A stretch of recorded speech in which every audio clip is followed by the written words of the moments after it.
तो आज की इस वीडियो में हम लोग डिस्कस करेंगे chapter number 8 that is quadrilateral class 9 maths. इसमें हम लोग जो बुक ले रहे हैं ये बुक मोनिका कपूर क्लास 9 का बुक है। इससे हम लोग क्वेश्चंस करेंगे, एक एक क्वेश्चन सॉल्व करेंगे। और चलिए तो शुरू करते हैं। क्वाड्रिलेटर्स, तो क्वाड्रिलेटर्स बेसिकली क्या होता है कि कोई भी एक क्लोज फिगर हो जो कि 4 लाइन सेगमेंट से बना हुआ हो तो उसको हम लोग क्या क्या कह देते हैं, क्वाड्रिलेटरल कह देते हैं। तो इसमें जो सबसे पहला थ्योरम है, बहुत बेसिक सा थ्योरम है कि जो एंगल्स होते हैं क्वाड्रिलेटरल में उनका सम कितना डिग्री होता है, 360 डिग्री होता है। तो इसको अगर अपन लोग प्रूफ करने के लिए चाहें तो इसको इजीली आप लोग प्रूफ कर सकते हो, है ना। तो हम लोग थ्योरम नंबर 2 से बेसिकली शुरू करते हैं। इसको हम लोग एंगल सम प्रॉपर्टी भी कहते हैं क्वाड्रिलेटरल का। जैसे ट्रायंगल में 3 एंगल का सम 180 होता था ना, तो इसमें 4 एंगल का सम 360 डिग्री होता है कि नहीं। बेसिकली आप एक क्वाड्रिलेटरल बना दो, ठीक है, और क्या कहते हैं इसको डायगोनल बना दो। तो ये एंगल का सम 180 होगा क्योंकि ये ट्रायंगल है। फिर इधर भी ये एंगल का सम 180 होगा क्योंकि ट्रायंगल है। तो फिर दोनों दो इक्वेशन बनेगा, इस दोनों को जोड़ देना, यहाँ से तुम्हारा 360 आ जाएगा। 180 360, बाकी ये दोनों एंगल का सम एक एंगल हो जाएगा, ये दोनों एंगल का सम एक एंगल हो जाएगा। एक ही एंगल एक ही एंगल। तो तुम लोग ये खुद से कर सकते हो, ये पहला वाला थ्योरम। आई थिंक ज़्यादा दिमाग नहीं लगाना पड़ेगा तुम लोग को। मैं बेसिकली थ्योरम नंबर 2 से तुम लोग को बताऊंगा कि इसमें क्या करना। तो थ्योरम नंबर 2 में देखो क्या है, a diagonal of a parallelogram divides it into two congruent triangle. तो सबसे पहले तुमको जो गिवन क्या है, अब गिवन पे बात करते हैं। तो गिवन क्या है कि diagonal of a parallelogram divides into two congruent triangle, है ना। The diagonal of a parallelogram, तो सबसे पहले एक पैरेललोग्राम बनाना।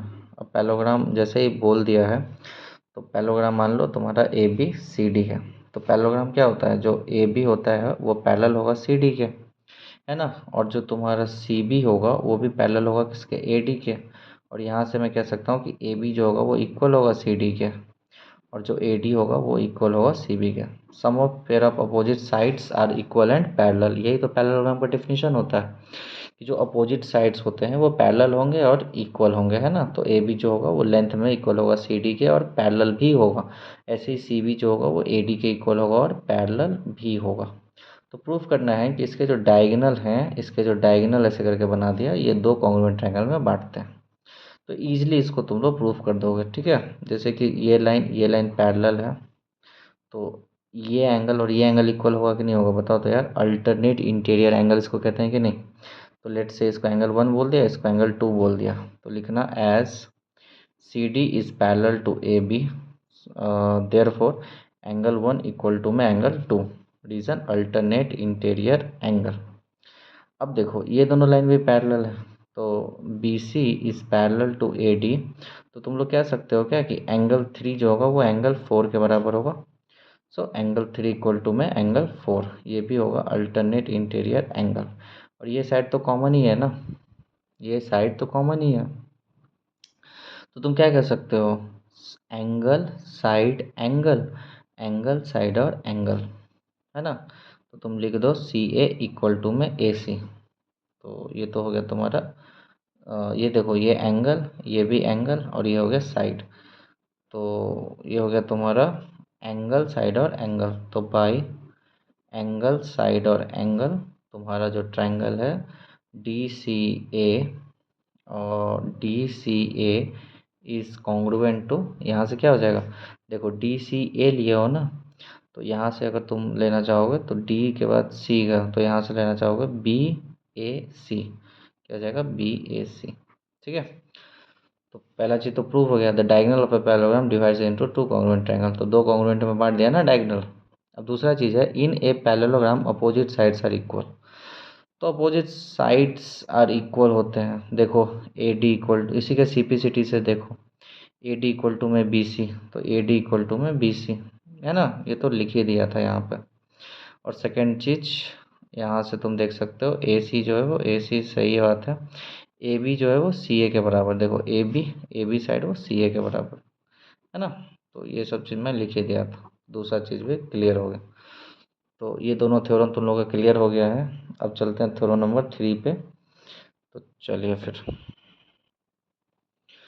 तो यहाँ से बेसिकली थ्योरम नंबर 3 है। थ्योरम नंबर 3 का स्टेटमेंट पढ़ो। ये कह रहा है कि if each pair of opposite sides of a quadrilateral, इस बार गिवन क्या है कि फिगर क्या है अपने पास, क्वाड्रिलेटरल।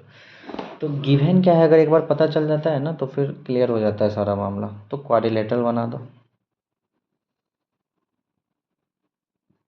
अपना वही प्यारा सा नाम ABCD दे दो, है ना। तो क्या कह रहा है कि if each pair of opposite side of a quadrilateral is equal, तो क्वाड्रिलेटर का अपोजिट साइड्स इक्वल है, मतलब तुमको गिवन क्या है इस बार कि जो AB है वो किसके बराबर है, CD के, और जो BC है वो किसके बराबर है, AD के बराबर।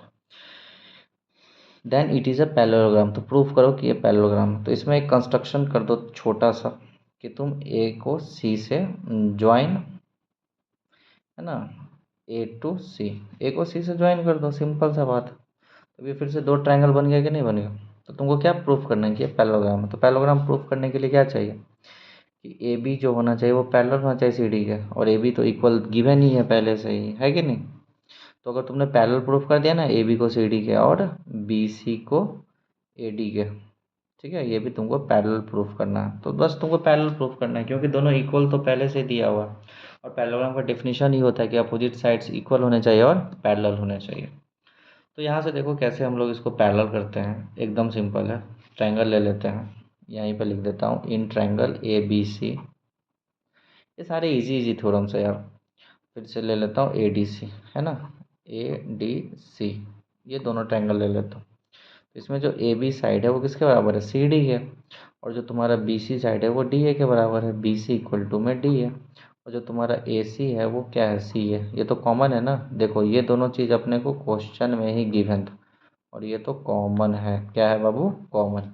तो साइड साइड साइड से आपका जो ट्रायंगल ABC ये कॉन्ग्रुएंट हो जाएगा किसके बाबू, ABC कॉन्ग्रुएंट हो जाएगा किसके, CDA के, किसके हो जाएगा, CDA के, है कि नहीं।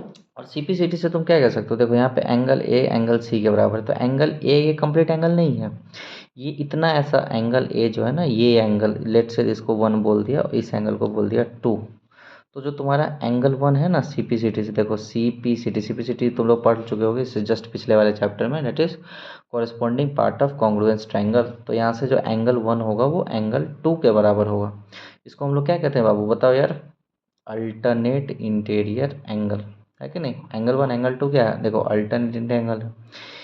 ऐसे ही जो तुम देखो बाबू, C फिर से A के सामने में होगा, देखो C और A यहाँ पे है ना, तो ये वाला C इस बार ये एंगल को दर्शा रहा है, इट मीन्स 3 को, और ये वाला 4 को। सो एंगल 3 इक्वल टू हो जाएगा एंगल 4 के। तो देखो एंगल 1 बराबर एंगल 2 और एंगल 3 इक्वल टू में एंगल 4। तो ये दोनों क्या है, दोनों है अल्टरनेट इंटीरियर एंगल, बट दोनों देखो एंगल 1 और 2 जो है AB पैरेलल कर देगा किसको, CD को। क्यों, क्योंकि हम लोग पढ़ चुके हैं पिछले वाले लाइन्स एंड एंगल्स वाले एक्सरसाइज में कि जब अल्टरनेट इंटीरियर एंगल इक्वल होता है तो लाइन पैरेलल हो जाता है। तो अभी हम लोगों ने CPCD से दिखा दिया कि अल्टरनेट इंटीरियर एंगल सेम है तो लाइन क्या हो गया, पैरेलल। और देखो ये अल्टरनेट ये वाला, तो एंगल 3 एंगल 4 ये भी है तो अल्टरनेट इंटीरियर एंगल है। तो जब अल्टरनेट इंटीरियर एंगल इक्वल हो जाएगा तो फिर से ये लाइन इसके पैरेलल हो जाएगा, है कि नहीं। तो ईजिली तुम लोग इन्हें थ्योरम नंबर 3 को भी प्रूफ कर दिया। फिर चलते हैं थ्योरम नंबर 4 पे, नेक्स्ट थ्योरम पे चलते हैं। तो देखो थ्योरम नंबर 4 जो कहता है कि क्या कह रहा है, in a parallelogram opposite angles are equal. तो इस बार देखो गिवन क्या है अपने पास, ये गिवन पता होने से ना सब कुछ पता हो जाता है। गिवन क्या है अपने पास कि इस बार अपने को एक पैरेललोग्राम दिया हुआ है, ये गिवन है, मतलब ABCD जो है ये क्या है, एक पैरेललोग्राम। तो फिर से A को C से ज्वाइन कर दो, वही सेम कंस्ट्रक्शन यार। अब गिवन पैरेललोग्राम है तो ऑब्वियसली बहुत कुछ दे दिया है। पैरेललोग्राम बोलने से ही तुमको पता चल जाना चाहिए कि AB जो है वो CD के बराबर है, अपोजिट साइड्स आर इक्वल। वैसे ही AB जो है वो पैरेलल है आपका किसके, CD के, है ना। BC बराबर हो जाएगा AD और BC जो होगा वो पैरेलल होगा AD के। पैरेललोग्राम बोलते ही तुमको ये सब चीज़ चमक जाना चाहिए दिमाग में पूरा एकदम। बताया कि नहीं, बताओ यार। तो इतना चीज़ पता होने के बाद अपने को क्या प्रूफ करना है, इन्हें parallelogram opposite angles are equal. तुमको प्रूफ करना है, तुमको बेसिकली प्रूफ करने के लिए कह रहा है कि एंगल B जो होगा वो एंगल D के बराबर है, ये चीज़ प्रूफ करना है। और एंगल A जो है वो एंगल C के बराबर है, यही तो नो अपोजिट एंगल्स है ना। देखो ये एंगल इस एंगल के बराबर और ये एंगल इस एंगल के बराबर अपने को प्रूफ करना है। तो एकदम ईजीएस्ट वे से इसको प्रूफ करते हैं। देखो 1 सेकंड में तुमको समझ में आएगा। ये दोनों लाइन पैरेलल, तो ये एंगल और ये एंगल सेम है कि नहीं बताओ यार, अल्टरनेट इंटीरियर एंगल है ना। तो लेट्स से एंगल 1, जिसको एंगल 2 बोल देते हैं, तो एंगल 1 इक्वल टू में angle 2, reason alternate interior angle, है ना बाबू। इसके बाद ये हम कैसे बोल दिए कि ए बी जो है वो पैरेलल है किसके, सी डी के, ये रीजन से मैंने बोला। Let's say this is angle 3 and this is angle 4। So angle 3 equal to में अगेन एंगल 4, ये भी अल्टरनेट इंटीरियर एंगल, और ये वाला पैरेलल हो जाएगा किसके, बी सी पैरेलल है किसके, ए डी के। तो मैंने बोला, तो मैंने बोला है, मैंने बोला है, तो मैंने बोल दिया। क्लियर। अब तुम बताओ ये साइड कॉमन साइड है कि नहीं, कॉमन साइड है। अरे यार पहला वाला थ्योरम यार याद कर लो, इन्हें parallelogram diagonals divides into two congruent triangle, वही तो कर रहा हूँ यार, रिपीट ही तो कर रहा हूँ। तो ए सी इक्वल टू में सी है, ए सी इक्वल टू में सी है, तो यहाँ से ए सी इक्वल टू में सी आ गया।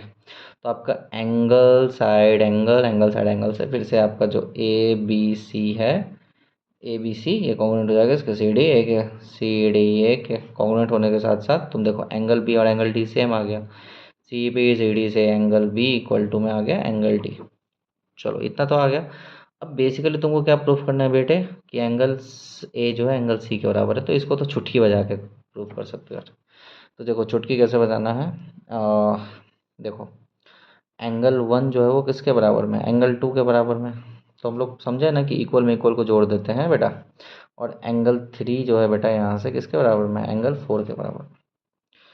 तो बेटा अगर तुम एंगल 1 में एंगल 3 को जोड़ोगे तो एंगल सी मिलेगा तुमको। तो इसको फर्स्ट मान लो और इसको सेकेंड मान लो। अब इक्वल में इक्वल को जोड़ दो तो एंगल 1 प्लस एंगल 3 क्या मिल जाएगा, एंगल सी।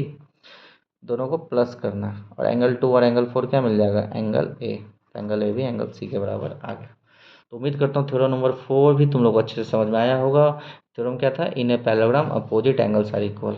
तो पहले ये दोनों ट्रायंगल लेना है, जो कि थ्योरम नंबर पहला में हम लोग करते थे।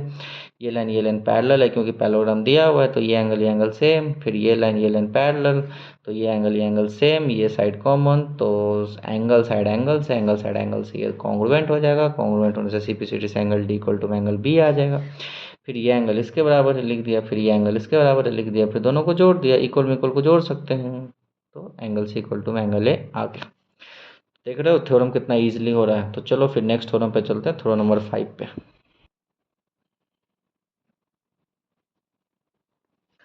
तो चलो फिर थ्योरम नंबर 5 देखते हैं। ये थ्योरम भी काफ़ी ज़्यादा आसान है, एकदम अच्छे से तुम लोगों को समझ में आएगा।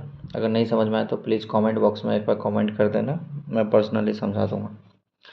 तो देखो थ्योरम क्या है, इफ़ इन ए क्वाड्रिलेटरल, फिर से देखो गिवन क्या है, क्वाड्रिलेटरल। गिवन पे हमेशा ध्यान दो यार कि दिया क्या है, दिया है अपने को quadrilateral. Each pair of opposite angles is equal. तो एक क्वाड्रिलेटरल है, तो क्वाड्रिलेटरल बना दो। ठीक है, अपना एक क्वाड्रिलेटर बना देते हैं। Let's say this is A B C D. अब क्या है कि क्वाड्रिलेटर में अपोजिट एंगल्स इज इक्वल। तो एक क्वाड्रिलेटर में मान ले एंगल ए जो है वो एंगल सी के बराबर है, और एंगल डी जो है बेटा, ये जो एंगल है वो किसके बराबर है, एंगल बी के बराबर है। ठीक है ना। तो प्रूफ करने के लिए कह रहा है then it is a parallelogram. तो अपने को क्या प्रूफ करना है कि अगर एक क्वाड्रिलेटरल में अपोजिट एंगल्स इक्वल होते हैं तो प्रूफ कीजिए कि वो जो क्वाड्रिलेटरल है वो बन जाएगा पैरेललोग्राम। ये आपसे बेसिकली क्वेश्चन में कह रहा है करने के लिए। तो इसको बोल देते हैं एंगल 1, इसको बोल देता हूँ एंगल 2, सॉरी इसको बोल देता हूँ एंगल 2, इसको बोल देता हूँ एंगल 3, इसको बोल देता हूँ एंगल 4। तो जो गिवन है अपने को ना बाबू, क्या दिया हुआ है कि एंगल 1 जो है वो एंगल 3 के बराबर है, और एंगल 2 जो है वो एंगल 4 के बराबर है ना। In a quadrilateral each pair of opposite angles is equal. तो अपोजिट एंगल्स इक्वल दिया हुआ है अपने को। ठीक है ना बाबू। तो अपोजिट एंगल्स आर इक्वल, ये चीज़ दिया हुआ है अपने को। ठीक है, तो